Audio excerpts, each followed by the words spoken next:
Assalamualaikum warahmatullahi wabarakatuh. Yang terhormat kepada Dr. Gigi Santi Cairani MSI selaku dosen pembimbing jurnal reading dental radiologi saya.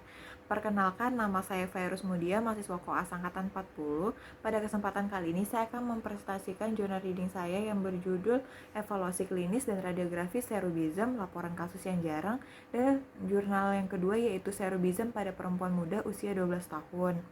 Kedua jurnal laporan kasus serobism ini terjadi pada perempuan berusia 5 tahun pada kasus 1 dan 12 tahun pada kasus 2. Predileksi serobism lebih sering pada laki-laki dibanding perempuan pada anak usia 2-6 tahun tanpa kecenderungan ras. Namun jenis kelamin pada kedua kasus ini adalah perempuan yang jarang terjadi. Dan pada kasus 2 diperkirakan kelainan sudah ada sejak usia 2-6 tahun, tapi baru dilakukan pemeriksaan saat usia 12 tahun. Kedua kasus sama-sama mengeluhkan adanya pembengkakan bilateral tanpa rasa sakit pada kedua rahang. Dan pada kasus 1 wajahnya bulat, pipinya penuh, semakin lama menjadi lebih jelas. Perkembangan fisik dan mental normal, riwayat keluarga ayah dan saudara laki-lakinya serobism, serta pada kasus 2 pembengkakan kecil sudah mulai ada sejak usia 5 tahun dan meningkat secara progresif ke ukuran yang sekarang. Riwayat keluarga tidak ada yang memiliki pembengkakan serupa. Keluhan serobism umumnya terjadi pembengkakan wajah bagian bawah pada kedua sisi rahang yang tidak sakit, sehingga pipinya terlihat cabi, dan setelah pubertas pembengkakan cenderung mengecil. Serta biasanya ada riwayat keluarga karena diturunkan secara autosomal dominan, namun pada kasus 2, pembengkakannya progresif yang seharusnya sudah mulai mengecil karena pasien sudah memasuki usia pubertas. Disertai tidak ada riwayat keluarga yang mana hal ini jarang terjadi. Namun ekstraoral kedua kasus adanya pembengkakan bilateral pada kedua rahang dengan warna normal, pada kasus 1 pembengkakan simetris dan tidak ada pembengkakan kelenjar getah bening. Serta pada kasus 2 pembengkakan sisi kiri lebih besar asimetris, berbentuk oval yang meluas ke bawah batas bawah mandibula saat dipalpasi, suhu normal dan tidak sakit, serta konsistensi keras dengan batas kurang jelas. Hasil pemeriksaan ekstraoral umumnya terjadi pembengkakan simetris bilateral pada kedua rahang saat dipalpasi padat, keras, dan tidak sakit. Warna kulit normal serta adanya pembengkakan kelenjar getah bening. Namun pada kasus 1 tidak ada pembengkakan kelenjar getah bening yang biasanya masih ada karena usia pasien 5 tahun. Sedangkan pada kasus 2 pembengkakannya asimetris yang tidak umum terjadi. Temuan intraoral kedua kasus adanya pembengkakan tulang alveolar, pada kasus 2 meluas ke bukal, dan pada kasus 1 pada periode gigi desidui yang terdapat maloklusi dengan pergeseran gigi, karies di gigi anterior atas, oral hygiene-nya buruk, beberapa gigi desidui tidak ada, dan adanya ruang interdental edentulus yang lebar.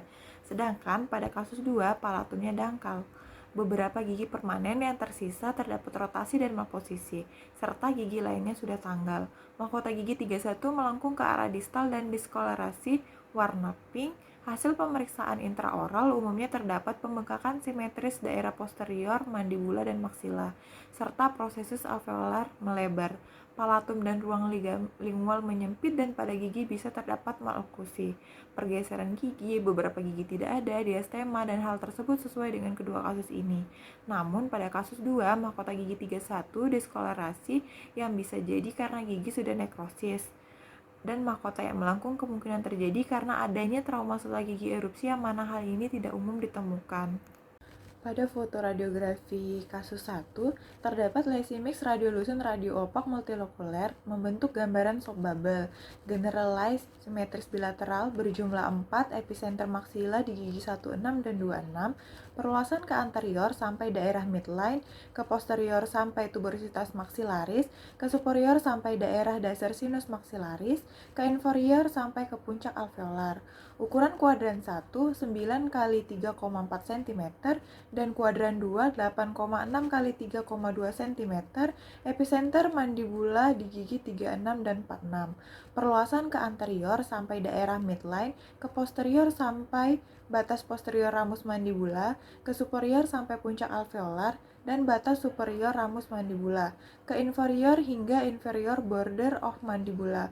Ukuran kuadran 3, 12 kali 12,6 x 5 cm, dan kuadran 4, 13 kali 5,2 cm, berbentuk irreguler, berbatas jelas kortikasi, efek mengakibatkan pergeseran gigi, 7536828546 ke arah mesial dan apikal, gigi 1626 ke arah distal dan apikal, delay eruption gigi 65, prematur loss gigi 535463, tidak ada benih gigi 15, 17, 27, 34, 35, 37, 44, 45, 47. Resopsi eksternal akar gigi 55 dan 75.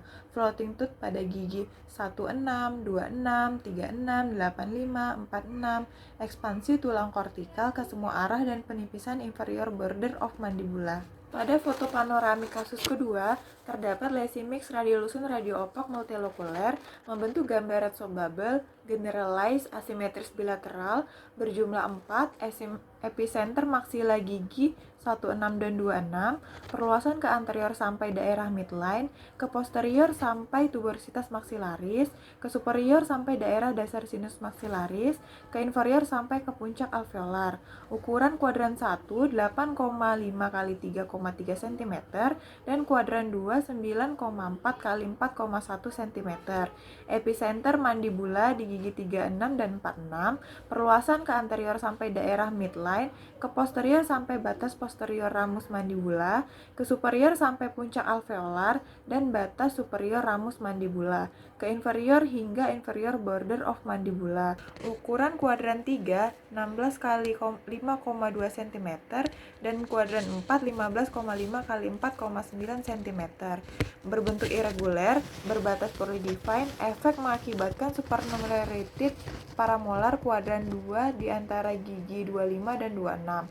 Pembekokan atau dilaserasi mahkota gigi 31, malposisi gigi 11, 12, 14, 21, 22, transposisi gigi 45 dengan gigi 46, pergeseran gigi 23, 31, 32, 33, 34, 35, 36 ke arah mesial, gigi 41 ke arah distal, apikal dan inverted, gigi 47 ke arah distal, apikal dan inverted, infaksi gigi 23, paramolar 41, 47, floating tooth gigi 23, 41, 47, prematur loss gigi 13, 17, 24, 27, 37, resopsi eksternal akar gigi 21, 22, 31, 42, 43, ekspansi tulang kortikal ke semua arah dan penipisan inferior border of mandibula. Pada kedua kasus, terdapat lesi mix radiolucent radioopak multilokuler membentuk gambaran subbubble generalized bilateral epicenter di posterior maksila dan mandibula.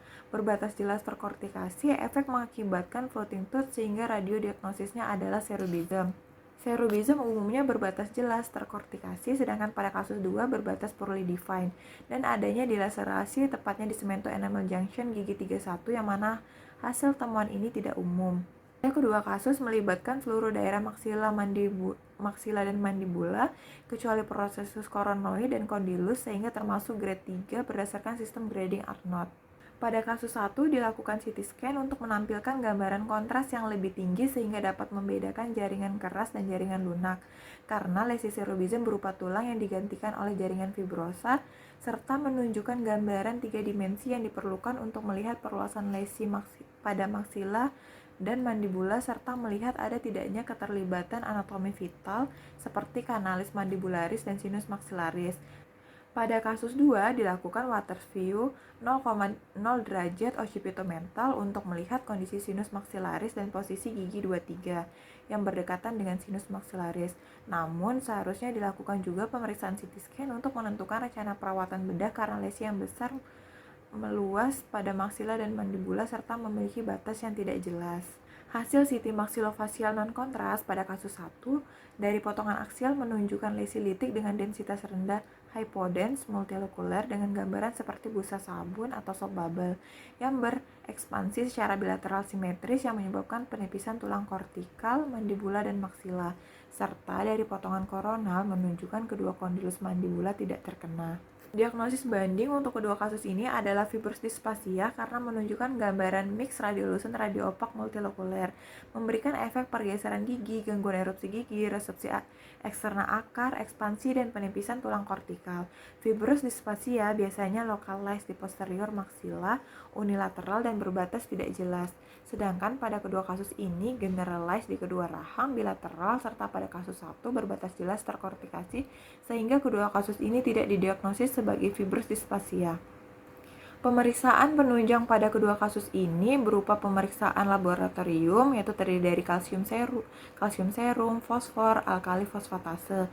Dan pada kasus 2 juga dilakukan pemeriksaan histopatologi melalui biopsi insisi yang diambil dari mandibula kiri. Pemeriksaan laboratorium pada kedua kasus ini bertujuan untuk menyingkirkan kemungkinan penyakit tulang yang disebabkan oleh gangguan metabolisme. Dan pada kasus 2 dilakukan pemeriksaan histopatologi karena dicurigai adanya keganasan akibat ukuran lesi yang besar, berbatas tidak jelas, dan perkembangannya cepat. Hasil pemeriksaan menunjukkan nilai kalsium serum, fosfor, dan alkali fosfatase berada di kisaran normal. Sementara hasil pemeriksaan histopatologis menunjukkan banyaknya sel jaringan ikat fibrosa yang matur dengan banyak proliferasi sel endotel bersama dengan sel giant multinukleotid, disertai adanya eosinofilik prevaskuler yang mengelilingi kolagen di sekitar kapiler kecil. Gambaran histopatologis serubism umumnya memperlihatkan sejumlah giant cell multinukleotid di stroma fibrovaskular, adanya kolagen dan endapan eosinofilik yang mengelilingi kapiler perivaskular, disertai kadar kalsium serum, fosfor, dan alkali fosfatase dalam batas normal. Hal tersebut sesuai dengan kasus ini, sehingga diagnosis definitif dari kasus ini adalah serubism. Perawatan serubism pada kasus 1 hanya dilakukan observasi, sedangkan pada kasus 2 dilakukan terapi obat berupa salmon calcitonin nasal spray dan dilakukan perawatan berupa bedah reseksi serta rekonturing setelah masa pubertas. Perawatan lesi serubism umumnya berupa observasi sampai pubertas karena lesi dapat self-limiting dan regression, dan tindakan bedah diindikasikan ketika terdapat masalah fungsional, mastikasi, fonetik, dan estetika yang sebaiknya dilakukan setelah pubertas, karena apabila bedah dilakukan sebelum masa pubertas dapat memicu pertumbuhan kembali lesi dengan cepat, dan pada kasus 1 disarankan untuk dilakukan observasi melalui pemeriksaan klinis dan radiografi setiap tahunnya selama masa pertumbuhan. Pada kasus 2 diberikan terapi obat dalam bentuk salmon calcitonin nasal spray selama 1 tahun yang bertujuan untuk menghambat aktivitas osteoklas walaupun hasilnya belum jelas. Setelah pubertas dilakukan bedah reseksi jenis partial resection dan recontouring yang bertujuan untuk pengangkatan lesi dan mengembalikan bentuk tulang menjadi normal, serta prosedur bedah ini bertujuan untuk mencegah rekurensi lesi karena ukuran lesinya besar dan batasnya tidak jelas. Selain itu, seharusnya dilakukan ekstraksi gigi supernumerarited, gigi 21, 22, 31, 42, 43 yang terdapat resepsi akar eksternal, dan gigi 23, 41, 47 yang terdapat infaksi ektopik sehingga tidak dapat erupsi secara normal. Kontrol berkala dilakukan pada kasus 1 untuk mengobservasi kondisi pasien, sedangkan pada kasus 2 kontrol dilakukan setelah prosedur bedah berupa pemeriksaan radiografi setiap tahun selama 4 tahun. Kontrol biasanya dilakukan selama masa pertumbuhan, berupa pemeriksaan klinis dan radiografi setiap tahun untuk mengevaluasi perubahan lesi seperti perluasan dan efek terhadap gigi dan jaringan sekitar. Setelah pubertas dilakukan kontrol setiap 2-5 tahun ketika pertumbuhan lesi sudah berhenti atau inaktif untuk mengevaluasi penyembuhan tulang, dan pada kasus 2 diperlukan kontrol selama 2-18 tahun untuk melihat apakah terjadi rekurensi yang mungkin disebabkan apabila lesi tidak diangkat seluruhnya. Persentase rekurensi serubism bervariasi dari 10% hingga 75% yang semakin tinggi apabila tindakan bedah dilakukan sebelum tahap tumbuh kembang anak selesai, sedangkan pada kasus 2 dilakukan bedah reseksi setelah masa pubertas sehingga kemungkinan presentasi terjadi rekurensi rendah. Kesimpulan, radiodiagnosis pada kedua kasus ini adalah serubism karena adanya lesi mix radiolucent radioopak multilokuler membentuk gambaran seperti stop bubble, generalized bilateral epicenter di posterior maxilla dan mandibula, berbatas jelas terkortikasi, efek mengakibatkan floating tooth. Pada kasus 2, lesi berbatas Purlidiva dan adanya dilaserasi mahkota gigi 31 yang mana hal ini jarang terjadi. Sekian presentasi jurnal reading data radiologi saya pada kesempatan kali ini. Apabila ada teman-teman yang ingin bertanya, saya persilahkan.